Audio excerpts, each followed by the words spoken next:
Señoras y señores, comunidad universitaria, muy buenos días. A nombre de la Universidad de Guadalajara, del Centro Universitario de Ciencias Económico-Administrativas, del Departamento de Mercadotecnia y Negocios Internacionales, sean todos ustedes bienvenidos a este webinar titulado Retos y perspectivas del ámbito empresarial y académico ante la reincorporación de la nueva normalidad. Y para dar inicio a este seminario, me permito nombrar a las distinguidas personalidades que nos acompañan. Doctor Manuel Pando Moreno, presidente de Pienso en Latinoamérica AC. Maestra Yurani López Espitia, especialista en gerencia de talento humano. Y como moderador de este evento, nos acompaña el doctor Antonio de Jesús Vizcaíno, director del Centro de Investigaciones en Mercadotecnia y Negocios Internacionales. De igual manera, les anunciamos que posteriormente podrán consultar en www.webinars.qcea.dg.mx los seminarios llevados a cabo y próximos a emitirse. Ahora, dejo en el uso de la voz al doctor Antonio de Jesús Vizcaíno. Muchas gracias. Vamos a dar inicio a este webinar que justamente trata de hacer las reflexiones en torno a la reincorporación a la nueva normalidad. Sin lugar a dudas, todos hemos vivido este proceso de pandemia. De alguna u otra manera hemos participado con actividades de seguridad, de procurar cuidar nuestra salud y de nuestras familias. Pero bueno, se ha venido modificando en mucho las actividades laborales, las actividades académicas, la actividad social y que por ende pues ha venido a modificar justamente todas estas acciones. Damos la bienvenida a cada uno de los asistentes que se están conectando. Asimismo, agradecemos la participación del doctor Manuel Pando Moreno y de la maestra Yurani, quienes participarán directamente como ponentes en este webinar. Me permito dar algunos aspectos generales del currículum de cada uno de ellos para que la audiencia los conozca.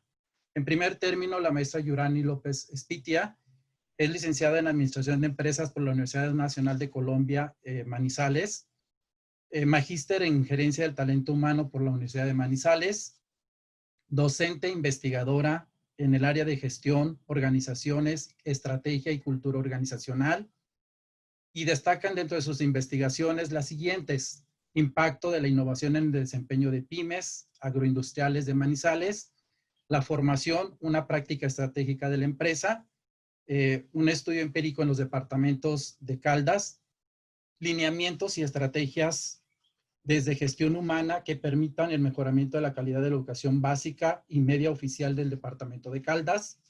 Asimismo, Global Monitor y el impacto de la práctica de formación y desarrollo del desempeño de las empresas manufactureras, medianas y grandes del eje cafetero. Es joven investigadora de Colciencias, hoy Ministerio de Ciencia y Tecnología de Colombia, actualmente coordinadora de los programas de Administración de Empresas y Negocios Internacionales de la Universidad Católica Luis Amigó de sede Manizales. Por su parte, el doctor Manuel Pando Moreno es licenciado en Psicología por la Universidad Autónoma de Nuevo León, maestro en Ciencias de la Salud Pública por la Universidad de Guadalajara, doctor en Sociología y Metodología de las Ciencias Sociales por la Universidad de Rovira por Virgili, profesor e investigador de la Universidad de Guadalajara, México, presidente del Programa de Investigación en Salud Ocupacional en Latinoamérica, director de la Junta Directiva del Instituto Internacional de Investigaciones en Ciencias Sociales, Ambientales y Ocupacionales, fundador de la Maestría en Gestión de Riesgos Laborales, fundador y docente del Doctorado en Ciencias de la Salud Ocupacional de la Universidad de Guadalajara, asimismo, miembro del Sistema Nacional de Investigadores en México, nivel 2. Básicamente, vamos a iniciar con algunos cuestionamientos referidos justamente a escuchar la opinión de nuestros participantes expertos en las áreas de educación y empresa. Y bueno, comenzamos básicamente con una gran pregunta.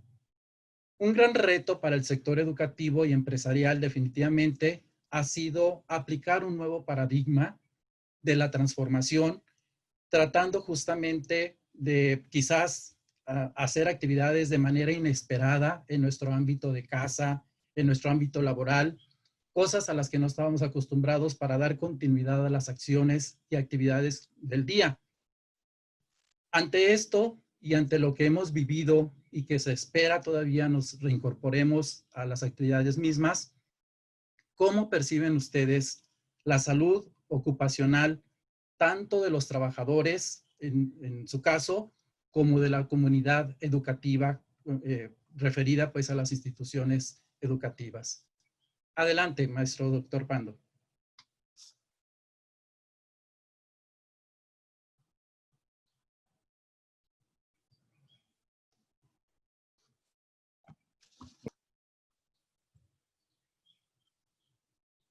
Perdón, tenemos unos problemas de audio. ¿Ahí ya me pueden escuchar? Sí, adelante, doctor. Okay. Buenos días a todos. Primero que nada, muchas gracias por esta invitación para poder platicar un poquito más de estos temas que pues hoy en día están siendo muy relevantes para todos nosotros.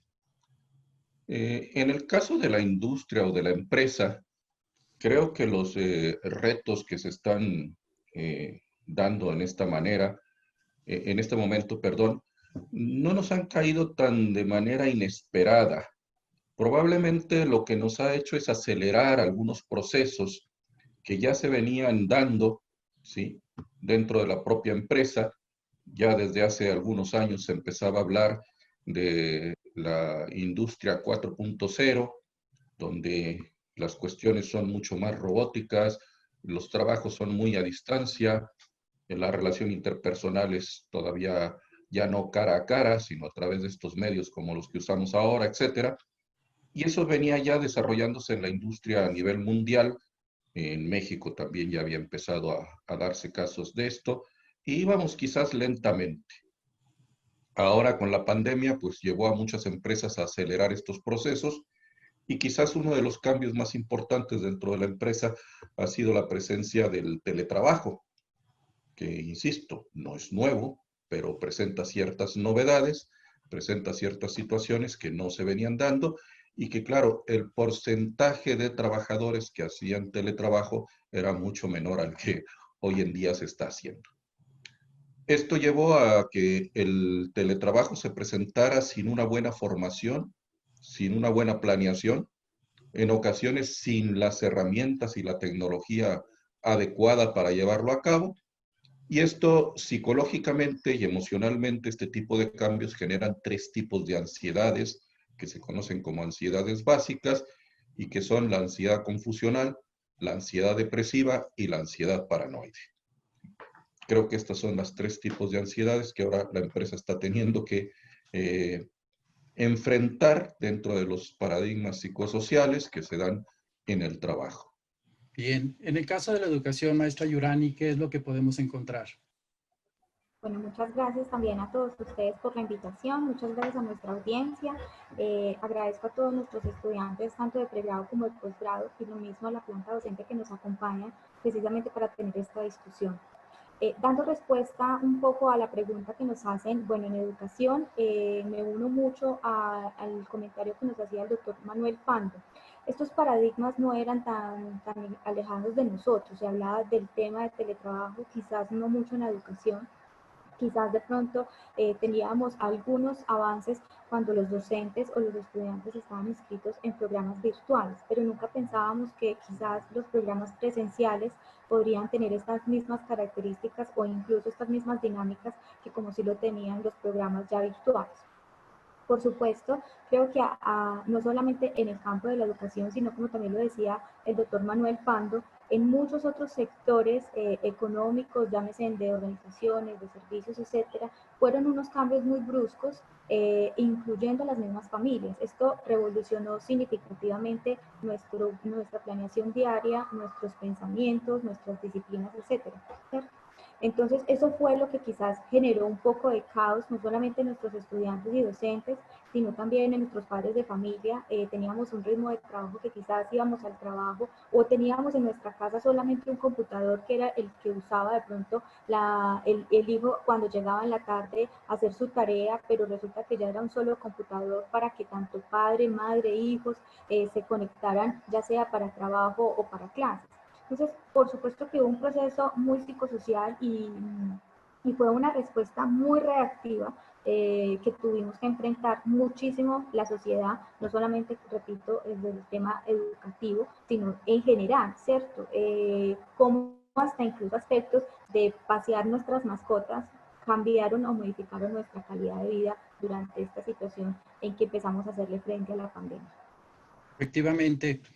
Y bueno, el quédate en casa como una medida sanitaria por parte de las autoridades, de los gobiernos, del Estado mismo, a través de los ministerios o secretarías de salud, ha significado toda una política justamente para evitar la concentración y con base en ello tratar también de reducir los contagios. Sin embargo, estamos ante un nuevo proceso de reincorporación. En algunos países ya inició estas actividades económicas, la apertura de centros educativos, de espacios, lugares de esparcimiento, lugares comerciales, etcétera. México, Colombia, como países latinoamericanos, estamos justamente padeciendo todavía parte de la pandemia y que bueno, esto viene a transformar fuertemente los procesos y etapas en los cuales se hace la reapertura de las actividades. Sin embargo, ¿cuáles consideran ustedes que pueden ser los retos emocionales a los cuales nos estaremos enfrentando en la parte de educación y en la parte de empresa ante esta nueva reincorporación? Maestra Yurani. Claro que sí. Bueno, definitivamente los retos emocionales van a ser precisamente el volver a conectarnos e interactuar con nuestros seres queridos o nuestros compañeros. Eh, Venimos de un proceso donde era normal que los estudiantes fueran a su clase, se hicieran en cierta parte del aula, hicieran ciertas rutinas o ritos antes de entrar al aula, sus chistes, su jocosidad, etcétera, o podría ser que gustaran más de una clase que de otra, etcétera. En este momento, por los protocolos de bioseguridad, quizás ya no todos se vuelvan a ver, sino paulatinamente se puedan ir reincorporando. Eso sería definitivamente los retos más emocionales, que sería otra vez de volver a hacer esa red o ese tejido social que en este momento siento que está no suspendido, pero sí transformado, ¿no? Les cuento una anécdota por parte de los programas que manejo. Estábamos haciendo precisamente un grupo de los estudiantes Opinan y cómo ellos también estaban desde su escenario, desde su vivir, desde su vivencia, cómo estaban experimentando toda esta situación. Y ellos decían algo, listo, está bien, no volvemos al aula, pero prendamos la cámara, porque a mí me parece interesante ver a mi compañero como si estuviéramos en el aula. Entonces, definitivamente el reto más emocional será volver a entrar a generar o fortalecer ese tejido social que por este momento está un poco débil en los temas de interacción personal. Pero por supuesto las redes sociales en este momento también juegan un papel fundamental y estos tipos de conexiones, llámese en Skype, llámese Zoom o Meet, pueden permitir eso, pero también con otras nuevas condiciones de interacción. En el caso de la empresa, doctor Pando, ¿a qué situaciones emocionales nos estaremos enfrentando ante esta reincorporación a la nueva normalidad? Bien, desde el confinamiento empiezan a darse algunos aspectos duros para las personas. Los primeros días fue casi de celebración. Yo ya no tengo que ir hasta allá a mi trabajo, ya no me tengo que subir al carro, no tengo que ir al camión, al bus, etcétera. Sí, ahora, pero después se empieza a extrañarse todo lo demás. Se están perdiendo cosas. Sí, las pérdidas generan ansiedades depresivas. Entonces hemos perdido contacto, hemos perdido rutinas, hemos perdido formas de trabajo en las que además nos sentíamos seguros, porque yo hacía mi trabajo en la empresa, lo hacía bien, lo hacía como debía de ser, y eso me daba seguridad. Ahora que ya no lo estoy haciendo de esa manera, me da inquietudes, ¿sí? Y en el teletrabajo empiezan a aparecer factores psicosociales que normalmente no están en una empresa, ¿sí? Cuando se hace el diagnóstico de factores psicosociales dentro de una empresa, se ven unos elementos y cuando se hace en teletrabajo son elementos diferentes. Algunos trabajadores han comentado que sienten la inquietud de que ya no van a ser tomados en cuenta y de que haber ido teniendo una buena carrera dentro de la empresa, ahora a la distancia no están muy seguros de si van a seguir siendo tomados en cuenta, si habrá oportunidades de ascenso, etcétera, o si este teletrabajo les está haciendo perder todo eso y van a salir dañados. Ahí empezamos a hablar de la ansiedad paranoide. Entonces ya tenemos esos temores de lo que va a venir. Luego a veces nos los agravan cuando nos empiezan a hablar de las futuras nuevas normalidades, como si de veras viniera una cosa súper tremenda. En México tenemos la experiencia de haber pasado por el N1H1, ¿sí? ¿Y cuál fue la nueva normalidad que nos quedó después de esa epidemia? Nada, todo volvió a ser exactamente igual. Quizás la única cuestión nueva que surgió es que algunos restaurantes conservaban el botecito con gel, pero era lo único que había cambiado en nuestras vidas. Esto que estamos pasando ahora de la reincorporación no es la nueva normalidad. Esta es una fase que terminará cuando aparezca el medicamento adecuado, que todavía no aparece para esto, o aparezca la vacuna, para entonces terminar esta situación y regresaremos a lo normal. Mientras tanto, este confinamiento, este no saber qué va a pasar, este temor a los nuevos sistemas de trabajo, la inquietud a las relaciones sociales perdidas y tal, nos estará generando algunas formas de ansiedad, como les digo, principalmente ansiedad depresiva y paranoide, y también se está volviendo muy común el trastorno del sueño. Bien, definitivamente, bueno, este tipo de situaciones las hemos experimentado y mucho de esto pues ha sido también el trabajo desde casa para cumplir con actividades académicas en la escuela o con actividades laborales también a quienes en su momento pudieron estar confinados y desde ahí poder trabajar. Sin embargo, bueno, esto modificó fuertemente los procesos de hábitos, usted lo menciona claramente. Tuvimos que hacer las actividades desde casa, ya no con la seguridad o con la precisión o con los elementos suficientes para poder desarrollar nuestro trabajo de manera armónica, dado justamente nuestro espacio y todo lo que ocupamos. Sin embargo, ante estos cambios que se presentaron, ¿qué aprendizajes consideran ustedes que estamos obteniendo como sociedad? Pero sobre todo, ¿hasta dónde la calidad se ha mantenido desde, en el caso de los programas educativos, como también los productos que se generan desde las empresas en beneficio de la sociedad? Nos gustaría escuchar su opinión, maestra Yurani. Bueno, yo sigo muy en sintonía con lo que dice el doctor Manuel. Son transformaciones que nos están llevando a hacer retos y a modificarnos un poco en nuestro diario vivir. En el tema de educación existe ese paradigma que de pronto fue que se generó o no se alcanzó más bien, la calidad educativa. Yo difiero un poco de pronto de esa percepción. Si bien se nos generó una situación un poco compleja, donde quizás aquellos docentes que tenían esa formación en todo lo que son las TIC para la docencia pudieron haberlo realizado mucho mejor que aquellos que quizás no, pero también fue un tiempo y un reto en que las instituciones educativas empezaron a generar que esto no fuera ya una problemática, sino ya fuera un tema de solución. Yo creo que quizás lo que más se logró eh, como, como encontrar allí fue un problema de integridad académica. Eh, Eso yo creo que fue como lo más reflejado en esta situación. Y cuando yo hablo de integridad académica, lo aprecio en varios sentidos, en el de la confianza. Habían docentes que desconfiaban si sus estudiantes sí estaban conectados o no conectados. De hecho, vimos mucho por redes sociales aquellos estudiantes que se conectaban a la clase, pero resulta que seguían en la cama o seguían durmiendo o se iban y hacían otras cosas.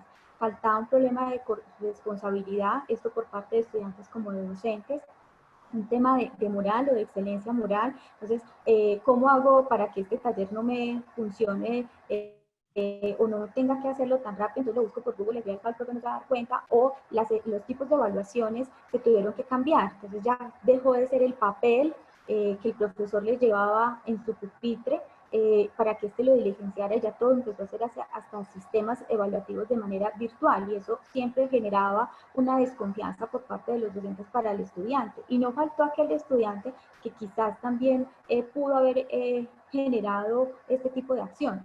Pero no solamente en los estudiantes, sino también en los docentes, porque también la integridad académica no solamente es para el estudiante o todo que lo repose en la corresponsabilidad de este, sino también del docente. Entonces, la verdad, cuando el docente quizás no preparaba clases, pues el docente continuaba con el mismo tema de los temas y el estudiante no entendía por qué en cada sesión el docente seguía dándole vueltas al mismo tema, ¿cierto? Y se notaba quizás que no había una preparación. Entonces yo no creo que fue tanto un tema de calidad, sino que al no tener esa promoción y esa prevención de la integridad académica que requerimos, ya sea en programas virtuales, distancia o presenciales, porque no solamente por esta situación podemos estar hablando de integridad académica, sino en general. Es quizás por eso que hoy podemos algunos evaluar que no hubo esa calidad que esperábamos, pero también no podemos generalizar que la situación o esta pandemia nos llevó a que no hubiese calidad en la educación. La hubo, ¿cierto? Pero también hay otros escenarios que tenemos que contemplar, entre esos, como bien les digo, el de la integridad académica. Bien. En el caso de empresa, doctor Pando, ¿considera que los productos y servicios efectivamente, a pesar de las circunstancias, han mantenido la calidad esperada por parte de los consumidores?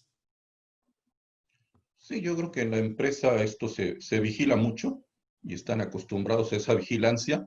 Entonces el servicio ha sido el mismo, se ha mantenido la calidad más o menos en las cosas. Cuando se detecta que hay alguna falla, las correcciones llegan rápido, porque están acostumbrados a un proceso, a una serie de seguimiento de cosas, ¿sí? Los problemas han venido por otro lado, más que por la calidad en sí misma del servicio, ¿sí? Muchos, sobre todo aquellos que ofrecen servicios de ventas, de eh, cosas de estas, pues han visto un poco caída su trabajo, ¿sí? Muchos de los autónomos también han tenido muchas dificultades por ese lado de conservar su trabajo. Aquellos que fueron enviados a teletrabajo se encontraron con dificultades pues desde la ergonomía, ¿sí? Si yo tenía, perdón, que estar sentado en mi trabajo, pero tenía una silla para pasarme ahí 8 horas sentado, ahora voy a mi casa y tengo que estar sentado en la silla del comedor durante 8 horas y esa silla no está ergonómicamente diseñada para estar ahí sentado con una mesa que no le da la altura. Bueno, todas las cuestiones que se pueden presentar ahí, con la parte psicológica que ya decíamos también, y se están enfrentando a eso. Y si voy al trabajo, también me voy a encontrar con una serie de modificaciones y de procesos de ingreso, de limpieza, de etcétera, etcétera, que antes no los tenía, de equipo de protección extra. Las empresas están muy acostumbradas al equipo de protección, pero ahora es un equipo de protección extra. Y esas son las cosas que más se han enfrentado. Pero finalmente creo que la calidad de los productos no han sufrido una merma importante. Desde su experiencia y, bueno, conocedores de los ámbitos empresariales y educativos, definitivamente estamos en una situación, una crisis, podríamos decirlo también, desde el punto de vista laboral, económico y por ende, quizás también de salud, porque eso es lo que nos estamos cuidando y esto es lo que está repercutiendo. ¿A cuál de estos tres aspectos, llámese laboral, económico o de salud, le debemos dar mayor importancia desde su perspectiva? ¿Qué tendría que ser primero realmente? Adelante, doctor Pando. Yo creo que hay que darle la misma importancia a los tres y que la cuestión será circunstancial o situacional, ¿sí? Tanto a nivel población, ¿sí? Eh, Aquí, por ejemplo, en Jalisco, pues el problema económico empezó a ser fuerte porque el confinamiento y la suspensión de actividades se hizo muy tempranamente, tratando de que el virus no creciera, lo cual era imposible de detener realmente, y ya lo hemos visto. Y entonces, pues resultó que el virus está llegando al pico en el momento en que la economía ya no soporta más seguir cerrada. Y claro, ahora vemos unas cosas que son inconcebibles. Estamos regresando a esta llamada normalidad cuando tenemos la epidemia que es local, la epidemia de aquí de Jalisco, en el punto más alto. Sí. Claro. Pero claro, no coincidieron los tiempos. A nivel personal, pues es que las decisiones se tienen que tomar también en base a las posibilidades de cada quien. ¿Sí? Si yo tengo un salario seguro y me siguen pagando y me dejan trabajar desde casa, pues obviamente daré toda la importancia a la salud, ¿sí? Trabajaré desde casa, no saldré de ahí más que a lo indispensable, etcétera, etcétera. Pero si soy un trabajador de economía informal, donde uno tiene que salir porque lo que gane hoy es lo que me voy a comer hoy, ¿sí? Y si hoy no tengo nada, no voy a comer nada, pues la economía tendrá que ir por encima y tendré que asumir el riesgo de la salud. Obviamente, todo el que decidimos tomar un cierto riesgo por necesidad, por decisión, por lo que sea, lo podemos hacer con la mayor parte, con la mayor precaución posible. Si no me puedo quedar en la casa, si tengo que salir, pues saldré con el cubrebocas, saldré en los horarios que puedan ser un poquito menos gente, etcétera, etcétera. ¿Sí? Bien. En el caso de la educación, maestra Yurani, ¿cuál es su perspectiva? ¿Qué será realmente más importante? ¿La educación en sí o las actividades económicas o las cuestiones laborales? Bueno, yo voy a tratar de hablar un poco más lento, me perdonarán el acento colombiano, pero estoy viendo por el chat que algunos chicos no logran como comprender un poco mi forma como de hablar y de articular, entonces hablaré un poquito más lento para no irme más de los minutos que tengo previsto para la respuesta. Sin lugar a dudas, para nosotros lo más importante es la salud. Desde los ministerios de educación, desde el Ministerio de Protección Social en Colombia, desde todo lo que tiene que ver con la reactivación de los sectores económicos, prima muchísimo la salud. Hemos hecho un esfuerzo, sobre todo aquí en Manizales, de desarrollar diferentes mesas, la mesa de salud, la mesa de economía, la mesa social. Estos aspectos son fundamentales para nosotros. Decir y catalogar cuál es uno mejor que el otro, pues es un poco complejo, pero definitivamente sí es más importante la salud y posteriormente todo lo que tiene que ver con los aspectos económicos, y la educación está en el apoyo para ambos sectores, tanto para lo de salud, lo económico y lo laboral. O sea que la educación, en mi caso, no la pondría como en un nivel, sino que siempre estará allí prevista para la salud. Los desarrollos de investigación en salud aportan para el sector de salud, los desarrollos económicos para, en la parte de las ciencias económicas para la parte económica, y así sucesivamente en lo laboral. Entonces yo creo que en estos escenarios, en este momento, lo más importante es la salud, pero en la articulación con los sectores, por ejemplo, educativos. Bien. Vamos a continuar con preguntas específicas. Aprovecho que está ahorita en el uso de la voz maestra Yurani. Ante el incremento de contagios por COVID, sobre todo en algunos países y entidades de América Latina, ¿cuál es su perspectiva para que las instituciones educativas realmente puedan continuar con su misión formativa?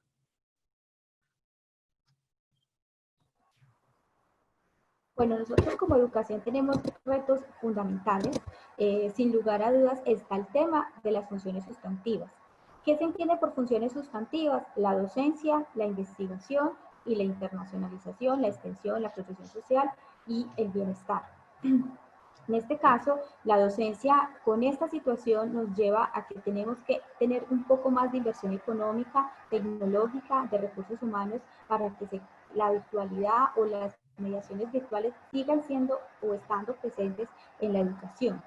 Estos ejercicios, por ejemplo, de los que estamos haciendo hoy un webinar, algún momento imaginábamos que solamente los aspectos internacionales tenían que ser conectados de manera presencial. Hoy los podemos estar realizando de manera virtual. Entonces, por supuesto que tenemos todos estos desarrollos. Otro de los retos que tenemos es ese cambio del paradigma en el modelo pedagógico. Hay que decirle ya adiós a ese modelo tradicionalista, es decir, donde solo el maestro es el que tiene el conocimiento y lo único que hace es compartir alguno de ellos para que el estudiante solamente absorba. Hoy tenemos modelos pedagógicos mucho más constructivistas que nos van a llevar a nosotros más en el tema de hacer un seguimiento académico, tener un modelo por competencias, pero a este modelo de competencias no solamente quedarlo allí en la educación, sino también tener un resultado o un aprendizaje por resultados. Este último dependerá única y exclusivamente de los estudiantes.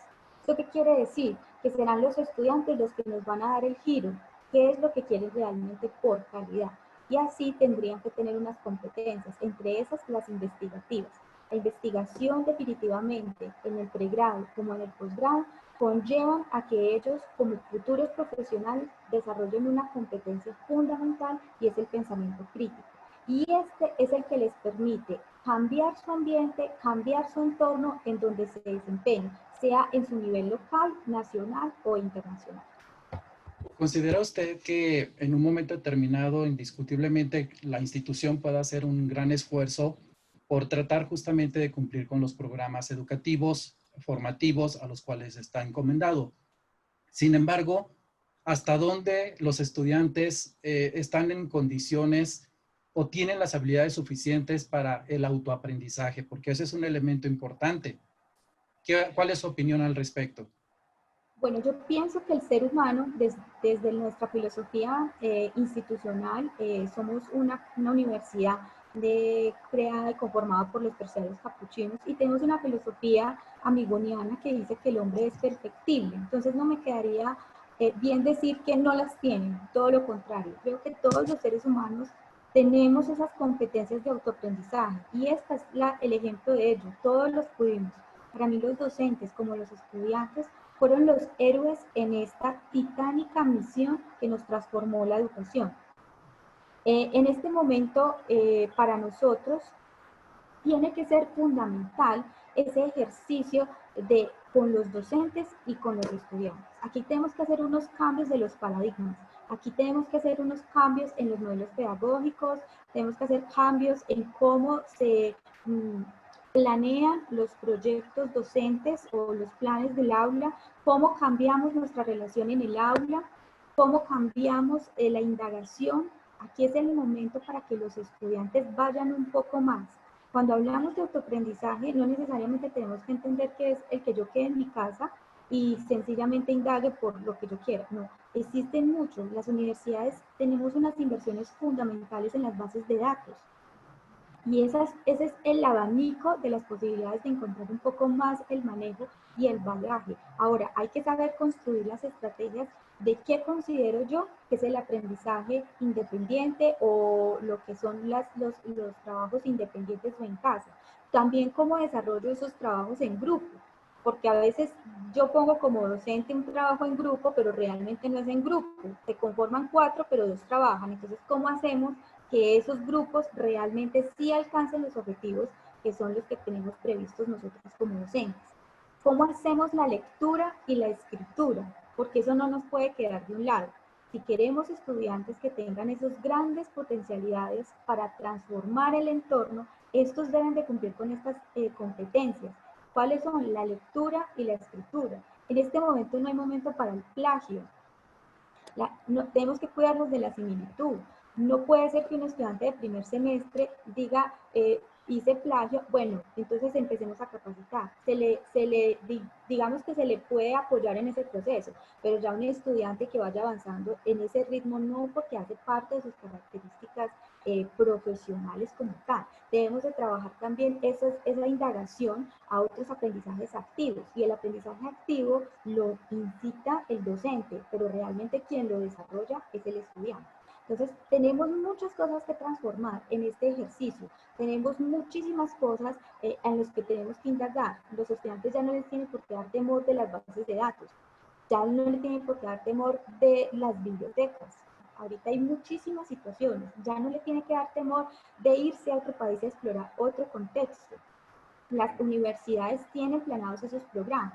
Ya la educación no solamente la podemos ver en una relación docente-estudiante, Para eso en todas las universidades, y esto es como un consejo que quiero brindar, todas las universidades de todo el mundo, no solamente las mexicanas, sino también las colombianas, tenemos programas de internacionalización. Entonces, ¿cuántos están llevando a ese tema de movilidad académica? Pocos. Eso nos permite a nosotros tener unas competencias. El de la investigación, creo que ustedes lo manejan como grupos de estudio. Nosotros aquí en Colombia los denominamos semilleros de investigación. Pero qué riqueza tiene un estudiante cuando empieza a alternar sus clases con otros escenarios, hasta incluso deportivos, culturales. Eso es lo que permite que se vaya desarrollando un profesional que al momento de salir tenga ese sentido social, económico, pero sobre todo transformador. Claro. En el ámbito empresarial, sin lugar a dudas, también se han estado modificando ciertos procesos. Uno de ellos, probablemente doctor Manuel Pando, tiene que ver mucho con el proceso de contratación. ¿Considera usted que la pandemia, la nueva reincorporación, está propiciando nuevas habilidades en el talento humano para poder, ya sea el que vamos a contratar o ya sea el que ahorita laboramos actualmente, signifique ciertos aspectos que son fundamentales para el desarrollo de las actividades? ¿Hay nuevos talentos que se requerirán o se requieren para las actividades laborales? Yo creo que sí hay nuevos talentos que se requieren, se requerirán, ¿sí? Y ya se están dando, ¿sí? De alguna manera, el teletrabajo para mucha gente ha sido nuevo y les ha llevado a nuevas habilidades tecnológicas con el funcionamiento, con todo esto. Creo que en los próximos meses nos quedaremos con una parte de esto, ¿sí? Creo que muchas de las empresas han visto que es bueno, que les ha funcionado bien y se quedarán con una parte de esto, que insisto, ya venía dándose y que solo lo que nos ha pasado es que se ha acelerado un poco más. Durante el periodo en que siga la pandemia y que tengamos que estar teniendo todas estas precauciones, también para quien va a trabajar y se presenta en su centro de trabajo todos los días, habrá que tener nuevas formas de comunicación, habrá que tener nuevas formas de mostrar afecto. Ya no podemos hacer como hacíamos antes, el abrazo, el apapacho, etcétera. Todo eso habrá que irlo limitando, ¿sí? Muchos de los factores psicosociales que se tienen en la empresa tendrán que ser modificados o cuidados específicamente.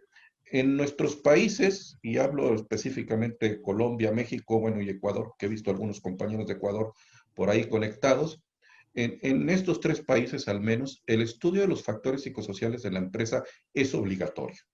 Desde antes, eso no tiene nada que ver con la pandemia, ¿sí? En México existe la norma 035 de la Secretaría del Trabajo y Previsión Social, que obliga a que las empresas hagan un estudio de factores psicosociales. Lo que pasa es que ahora tendrán que hacer un estudio de factores psicosociales adaptado. El papel del liderazgo, por mencionar algo, tendrá que pasar de ser un líder que solo buscaba resultados a ser alguien que haga lo que conocemos como liderazgo saludable. A la empresa la gente llega con muchas ansiedades, con muchas angustias, con mucha falsa información, ¿sí? Ya sabemos, las redes sociales han hecho un desastre. En este caso de la pandemia, no sé si han sido positivas o negativas, ¿sí? Pero mucha información falsa, descontextualizada, exagerada, etcétera. Entonces, tendremos que tener líderes. ¿El otro? Perdón, hay una interferencia. Sí.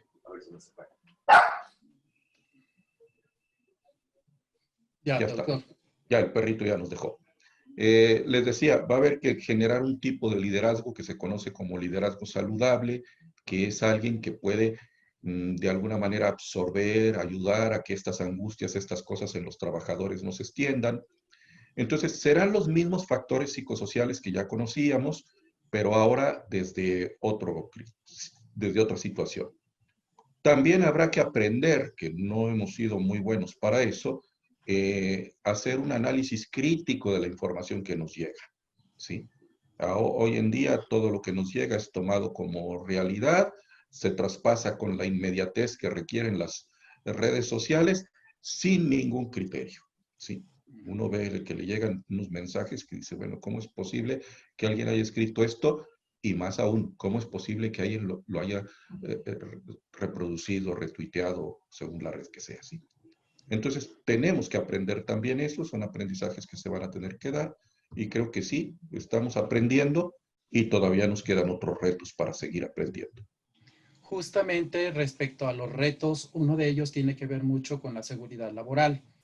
¿Hasta dónde considera usted que la comunidad laboral, la población en sí, estamos realmente asumiendo el compromiso de cuidar esas normas, de aplicarlas dentro de la empresa sin afectar justamente la calidad, pero también sin exponer o aprovechar fuertemente los instrumentos que tenemos para protegernos y cuidar en este caso nuestra salud?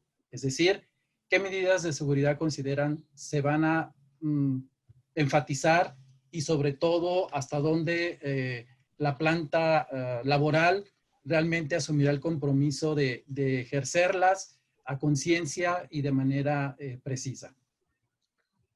Como decía, en las empresas hay una historia. Todas las empresas tienen normas de salud y seguridad que existen desde siempre, bueno, desde siempre no, pero que existen desde hace muchos años.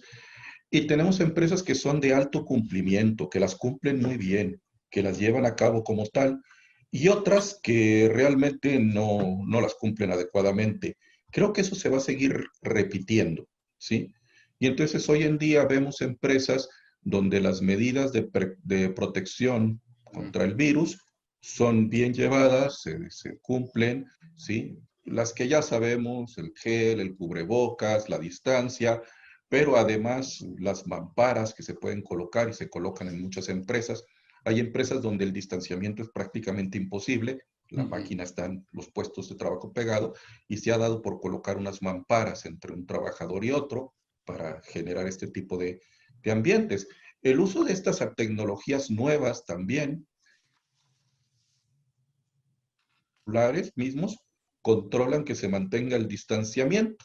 ¿Sí? Están subiendo programas, leen dónde están los trabajadores, te pita el aparatito si te acercas demasiado a otro aparato, etcétera, ¿sí? Entonces también se pueden ir reincorporando algunas tecnologías para llevar a cabo esto, ¿sí? Pero igual que antes no se cumplían en todas las empresas, yo les hablaba de una norma de revisión de los factores psicosociales que tiene 2 años en México, y es hoy día que un gran número de empresas no han hecho absolutamente nada. Entonces, estas empresas que ya traen una historia de no cumplimiento de la salud y la seguridad, de fingir, de hacer el mínimo para que no me multen, ¿sí? Como decía una amiga mía, dice que en lugar de hacer prevención del riesgo, hacen prevención de la sanción, porque lo único que les interesa es que no venga la multa, pues están repitiendo ese patrón y entonces tenemos empresas donde pues, las mascarillas existen, pero ya sabemos, las traen en la bolsa, colgadas de la oreja, puestas aquí abajo, y nadie respeta la distancia, etcétera, etcétera. Pero hay muchas otras que están cumpliendo adecuadamente. Yo creo que esto está dependiendo de la historia previa que las empresas tenían en materia de salud y seguridad. Ahora, el rol de los encargados sí que tiene que cambiar también. Los encargados de salud y seguridad ahora tendrían que tener, además de un papel muy activo en todo este cuidado, también deberían de tener un papel muy activo en educación para la salud, ¿sí? Y en la instalación de apoyos psicosociales para los trabajadores. Muchos de los trabajadores, pues como ya decíamos, están pasando por sus procesos de angustia, por sus procesos de miedo, pero no puedo dejar de ir a mi empresa porque me van a correr, tengo que presentarme, y entonces me presento y me presento con todo mi miedo. ¿Qué control podemos hacer esto? Bueno, las empresas grandes, sí, tienen un sistema de salud y seguridad instalado. En México se supone que toda empresa arriba de 100 trabajadores tiene que tener por lo menos un médico del trabajo. Aquí se puede hacer un programa y un trabajo muy fuerte, muy intenso de educación para la salud laboral, específicamente hacia el coronavirus. Creo que son programas que no lo sabía y que los servicios tendrán que estarlos desarrollando. Excelente. Vamos a pasar a una serie de cuestionamientos que los asistentes a este webinar nos están haciendo. Y aprovechando, doctor Pando, su experiencia, por aquí nos preguntan lo siguiente. ¿Qué sugiere usted para que los líderes, lejos de tener una actitud saludable, son los que generan la ansiedad con sus actos como obsesivos en cuanto a la limpieza compulsiva y ante el menor signo de COVID, un estornudo o cualquier otro detalle lleve a dirigir actos de discriminación hacia subordinados? ¿Qué se puede hacer por parte de las empresas al respecto? Yo creo que esto es una demostración de la falta de formación del líder, ¿sí? Yo siempre les digo en las charlas que cuando alguien pone un líder, generalmente ponen al que era mejor en su puesto de trabajo. Yo tenía 20 torneros, quiero un supervisor, y entonces ¿a quién pongo de supervisor? Pues al mejor tornero. Pero las habilidades para ser un buen tornero es un buen pulso, una buena coordinación visomotriz. Esas habilidades no sirven para ser líder. Creo que debemos haber vigilado quién era el que tenía más habilidades para líder, o si no, capacitarlos. Las habilidades de liderazgo se pueden entrenar, se pueden capacitar, se pueden formar. Y entre estas está lo que ya en estos días se conoce desde hace tiempo con el nombre de liderazgo saludable. Esto se hablaba ya desde antes de la pandemia de un líder que pudiera procesar el estrés. Es muy común que los jefes de arriba, porque la producción nos está dando, presionen, estresan al supervisor y el supervisor lo único que hace es transmitir todo ese estrés a los trabajadores. Un supervisor saludable, un líder saludable, no debe de hacer eso. Debe de procesar ese estrés y transmitir a los trabajadores las acciones, las cosas que se deben de hacer, etcétera, pero habiendo procesado él todos esos factores de estrés. En este caso sería lo mismo, pero con la ansiedad al virus. ¿Sí? Los líderes, los supervisores, los jefes deben estar formados y capacitados para procesar esas ansiedades y no transmitirlas a los otros. De hecho, deben estar formados para ayudar a que sus trabajadores procesen de manera adecuada todas esas angustias y toda esa información desordenada que nos llega. Entonces, ¿qué pienso de estos líderes? Pues pienso que son líderes que no han sido formados, que no han sido capacitados para la función que tienen como líder. Bien. Maestra Yurani, hay algún cuestionamiento por parte también de la audiencia respecto a la parte de educación. Uno de ellos sería, ¿cómo podríamos garantizar calidad educativa ante la nueva normalidad cuando la realidad y el contexto definitivamente se han transformado, se han cambiado? ¿Cuál es su opinión al respecto? Bueno, yo pienso que esa calidad siempre se va a dar dada cuando la comunidad académica está ceñida a un solo objetivo. ¿Qué me explico? Cuando hablamos de calidad, ¿a quién le podríamos decir qué es el responsable? ¿A la institución, al docente o al estudiante? No habría un rol pertinente para decir este es el responsable de esta calidad. Son todos. Si yo como institución procuro la contratación de excelentes docentes, estos docentes tienen que demostrar su excelencia con el estudiante, pero el estudiante tiene que dar respuesta a esa excelencia de docente. Entonces, si vemos todos una cadena de congruencia para que todos trabajemos en conjunto. Por eso les digo, y nuevamente les repito, el tema de la integridad, de la corresponsabilidad, son los principios fundamentales o las bases de esa calidad que nosotros queremos. ¿Cierto? Porque nosotros no podemos pensar que el docente entonces nos sirve y el estudiante cómo está reaccionando, o viceversa. El estudiante es muy bueno y el docente no le está sacando su máximo provecho para potencializarlo. Entonces, yo siempre digo que en estos momentos, en estos nuevos modelos de educación, ya el docente o el profesor está dejando un poco de relegado. Ya ahorita debemos considerarnos maestros, es aquellos que moldean a ese discípulo para que éste sea quien lo supere. Entonces, si nosotros no motivamos a nuestros estudiantes para que vayan a espacios de investigación, ahí sí estamos fallando y tienen ellos todo el derecho de decirnos que no hay esa calidad. ¿Ya? Pero si nosotros solamente nos estamos quedando y le estamos suministrando a nuestros estudiantes lo que yo les quiero brindar y ya en el aula, y no estoy haciendo transformaciones de aula, ellos tienen todo el derecho a decir no hay calidad. Pero si yo estoy llevando a los estudiantes para que se les active ese aprendizaje, ahí estamos generando calidad, pero también tiene que haber una respuesta por parte del estudiante. Un estudiante que no lea, no, la calidad no es del docente, la calidad es del estudiante. Un estudiante que no llegue con algo preparado o con algún pensamiento crítico, ahí está fallando el estudiante, no está fallando el docente.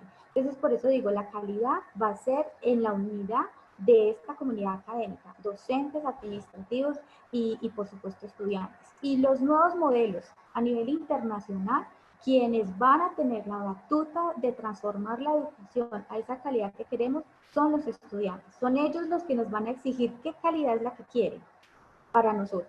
¿Cómo quieren transformarse en esa educación? Aquí ya no es que voy a hacer un examen al profesor y tengo que aprender el examen de memoria.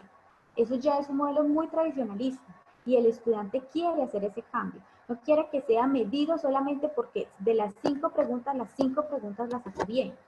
Entonces dio la respuesta que quería el docente, más no el aprendizaje. Entonces por eso, para llegar a calidad tenemos que tener una responsabilidad, una retroalimentación por cada uno de los actores que hace parte del sistema educativo, pero también agrego allí, hay que cambiar los modelos, las didácticas y por supuesto la pedagogía.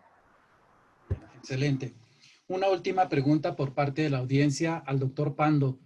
¿Cree que según la realidad que tenemos y que tendremos con la presencia del COVID-19, las guías que vienen en la norma 035 bastarán para evaluar los riesgos psicosociales o será necesario incorporar otro tipo de evaluación? Desde antes de la pandemia, las guías que vienen en la norma 35 no son suficientes. Siempre ha sido necesario incorporar otras. Claro, la guía pues prácticamente nos obliga a usar las que ahí vienen, pero no nos impide el que no se usen otro tipo de instrumentos y generalmente los diagnósticos de factores psicosociales han requerido de usar otro tipo de instrumentos. Aún los elementos que sí vienen en esa guía habrá que ser vistos de otra manera. Ya veía el caso del liderazgo, les decía yo, ahora hay que verlo de otra manera. Esas mismas guías tienen un factor psicosocial que habla del equilibrio trabajo-familia, familia-trabajo. Pues claro, eso nuevamente está cambiando, ¿sí? El llegar a casa después de haber estado en una posible infección durante 8 horas que estuve en el trabajo, más las horas de posible infección en el autobús, etcétera, hace que mi llegada a casa cambie. El equilibrio trabajo-familia, familia-trabajo va a cambiar y habrá que estudiarlo desde un enfoque diferente en estos meses. Pero también nos encontramos, no existe una guía de factores psicosociales para puesto de teletrabajo. De hecho, les invito a que nos ayuden. Estamos precisamente en la construcción de esta guía de estudio de factores psicosociales para puestos de teletrabajo, ¿sí? Necesitamos gente que esté haciendo teletrabajo y nos la conteste para ir haciendo el proceso de validación de la guía, porque no existen esas guías. Entonces nos estamos encontrando con este tipo de falta de herramientas en las que sí es importante que hagamos nuevos instrumentos. Entonces, si ya desde antes era necesario incorporar nuevos a las guías que venían en la norma, pues ahora tenemos que incorporar muy específicamente algunos elementos que tienen que ver con estas situaciones que se viven en la pandemia. Bien. Por cuestiones de tiempo tenemos una serie de preguntas, que nos está haciendo nuestra audiencia, pero pediríamos, si fueran tan amables, de poder luego expresarnos algún dato de contacto para que nuestra audiencia se ponga en comunicación con ustedes y podamos dar continuidad a una serie de interrogantes que justamente están surgiendo a partir de los comentarios que hemos estado expresando en este webinar. Antes de cerrar un poquito esta parte, nos gustaría que fueran tan amables de transmitir un último mensaje desde su perspectiva de lo que implica realmente la temática que hemos venido tratando. A manera de conclusión, a manera de corolario, ¿cuál es el mensaje que darían ustedes a la audiencia en la parte de educación y en la parte empresarial? Adelante, doctor Pando. Yo pensaría que ahorita lo que más podemos convocar es a tener un pensamiento crítico, a no consumir todo lo que nos llega a través de las redes sociales sin repensarlo, y con este pensamiento crítico asumir los cuidados que podamos tener máximos con los riesgos que decidimos asumir. Yo puedo tomar un autobús para ir a mi trabajo y sean 10 calles, y estoy asumiendo un riesgo, o decidir no tomar el autobús para esas 10 calles e irme a pie y asumo otro tipo de riesgo. O sea, uno lo tiene que pensar y que asumir. Los riesgos no tienen que caer sin que yo me los haya pensado. Yo los pienso y una vez que los asumo, pues los hago con mayor cuidado que posible y así los llevo a cabo. Bien. En el caso de educación, ¿cuál sería su mensaje, doctora, maestra Yurani? Bueno, muchas gracias. A modo de conclusión, quiero compartirles algo fundamental y está en la misma sintonía que nos dice el doctor Manuel Pan. En el mundo, las transformaciones laborales están ya a la puerta y hoy se requiere colaboradores de las 4C. No sé si de pronto lo distinguen, pero se las voy a compartir. Hoy necesitamos colaboradores en las organizaciones que sean colaboradores, que sean creativos, que tengan la capacidad para resolver los problemas y por último que tengan pensamiento crítico. Y en esos 4 aspectos es que la educación, sobre todo en el área de ciencias económicas, administrativas y contables, estamos orientando a la educación, a esos modelos, logrando que los profesionales tengan estas competencias para que puedan ser de alto desempeño y se puedan consolidar no solamente en los aspectos nacionales, sino también en los ámbitos internacionales. Bien. Están llegando una serie de felicitaciones y reconocimiento a la temática que ustedes han estado manifestando.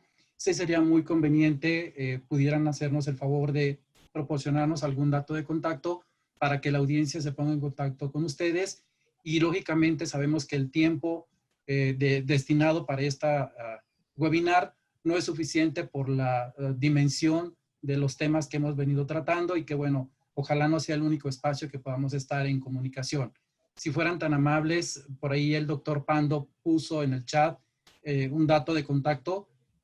Maestra Yurani, ¿algún lugar, espacio donde puedan comunicarse con usted? Y les voy a compartir una presentación que les hice. Bueno, me tienen inhabilitada para la presentación. Pensé que estaba habilitada.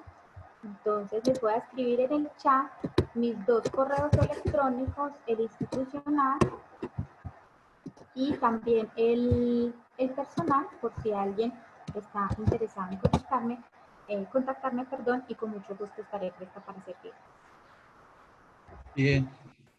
Mientras la maestra Yurani nos coloca los datos de contacto, básicamente vamos a cerrar, no sin antes agradecer la disposición, el tiempo, el esfuerzo de nuestros ponentes por compartir sus experiencias desde la parte educativa y desde la parte empresarial. Queremos agradecer en nombre de la Universidad de Guadalajara el espacio justamente para socializar este tema. En específico también queremos agradecer a la Coordinación General de Tecnologías de la Información, concretamente a la Coordinación de Tecnologías para el Aprendizaje del CUSEA, quienes han hecho posible la transmisión de este webinar y agradecer todo el apoyo. Lógicamente y sin lugar a dudas, los más de 90 participantes que tuvimos en este webinar, que viene lógicamente a hacer interesante la temática. Agradecemos a todos ustedes que se hayan conectado y bueno, no me resta más que agradecer toda la disposición y todo el espacio para poder tratar este tema. En otra ocasión estaremos pues atentos. Quiero comentarles que hay ya en YouTube básicamente también todos los webinars que el Departamento de Mercadotecnia y Negocios Internacionales ha venido efectuando durante este periodo, para que puedan consultarlos. Sin lugar a dudas, este también será transmitido ya o estará en el espacio de YouTube para poder justamente consultarlos y tener mayor información. Quiero también agradecer a la Academia de Investigación y Eficiencia Terminal que hicimos posible este webinar, a todos ustedes por su tiempo y bueno, no me resta más que estar en comunicación posterior, quien lo desee, asesorvizcaíno@yahoo.com.mx. A todos ustedes, muchísimas gracias por su atención y estaremos en comunicación. Hasta la próxima. Gracias.